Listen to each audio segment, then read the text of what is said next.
Good morning. కౌన్ బనేగా బీహార్ బాద్షా. ఇప్పుడు దేశవ్యాప్తంగా జరుగుతున్న చర్చ ఇదే. బీహార్ ఎన్నికల్లో ఎన్డీఏ కూటమిదే విజయమని ఎగ్జిట్ పోల్స్ అంటున్నాయి. మరి ఈ అంచనాలను తలకిందులు చేస్తూ మహాగఠబంధన్ షాక్ ఇస్తోందా? 1951 తర్వాత బీహార్లో అత్యధికంగా పోలింగ్ నమోదు కావడంతో ఫలితాలపై పార్టీలో ఉత్కంఠ కొనసాగుతోంది. మరి ఈ భారీ పోలింగ్ ఎవరికి అనుకూలంగా ఉండబోతోంది? బీహార్ అసెంబ్లీ ఎన్నికల ఫలితాలు ఎలా ఉండబోతున్నాయి? కాసేపట్లో ప్రారంభం కాన్న కౌంటింగ్ అందరి అటెన్షన్లో ఉంచుతోంది.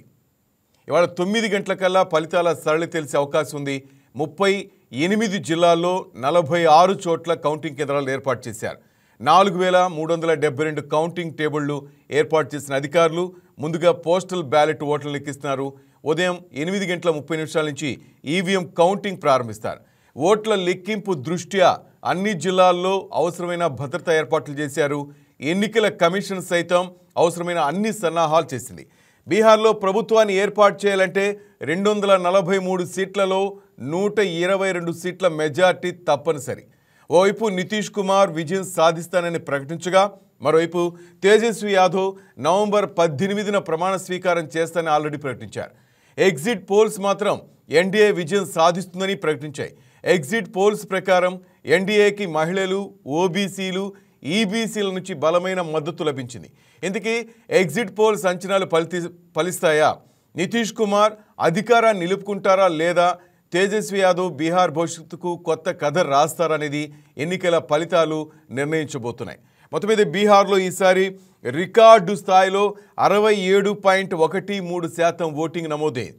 రాష్ట్ర ఎన్నికల చరిత్రలోనే, బీహార్ ఎన్నికల చరిత్రలోనే ఇదే అత్యధికం.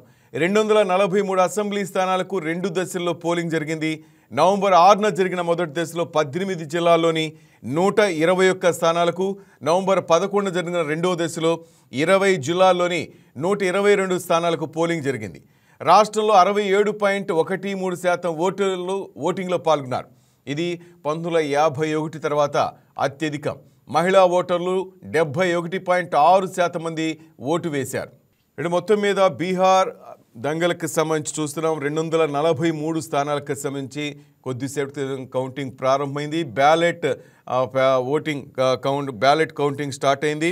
మరి కాసేపట్లో ఈవీఎంలు కూడా ఓపెన్ చేయబోతున్నారు. 8:30కి ఈవీఎంల కౌంటింగ్ కూడా స్టార్ట్ కాంది. మొత్తం మీద ఒక్కో రౌండ్కి దాదాపు 40 నిమిషాలు పడుతుందని అంచనా వేస్తున్నారు. ఎన్డీఏ కూటమికి అలాగే మహాగఠబంధన్ ఈ రెండు మధ్య ప్రధానంగా పోటీ నెలకొంది.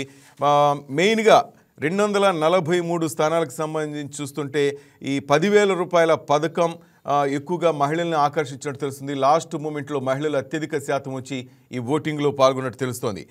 ఇక పీకే ఎక్కువగా మనం చూస్తున్నాం. పీకే పార్టీ ఈసారి సునామీ సృష్టిస్తుంది అది ఇది అనుకున్నారు బీహార్లో. కానీ జనస్వరాజ్ పార్టీ ఎటువంటి ప్రభంజనం సృష్టించే అవకాశం లేదు. దాదాపు 5 నుంచి 7 స్థానాలకి పరిమితం కానున్నట్టు కూడా ఎగ్జిట్ పోల్ చెప్తున్నాయి. మరి ఎగ్జిట్ పోల్స్ ఎగ్జాక్ట్ పోల్స్ అవుతలేదు. మరి కాసేపట్లో తేలింది. మొత్తం మీద తేజస్వి యాదవ్, నితీష్ కుమార్ మధ్య ఫైటింగ్ లా కనిపిస్తోంది. లాస్ట్ మినిట్లో కూడా మొదట్లో నితీష్ కుమార్ని ముఖ్యమంత్రి అభ్యర్థిగా ప్రకటించలేదు. కానీ లాస్ట్ మూమెంట్లో ఎన్డీఏ కూటమి నితీష్ కుమార్ని ముఖ్యమంత్రి అభ్యర్థిగా ప్రకటించింది. అలాగే 10,000 రూపాయల పథకం అనౌన్స్ చేయడంతో దాదాపు మహిళల ఓట్లని ఎన్డీఏ కూటమికే పడ్డట్టు అందరూ ఊహిస్తున్నారు.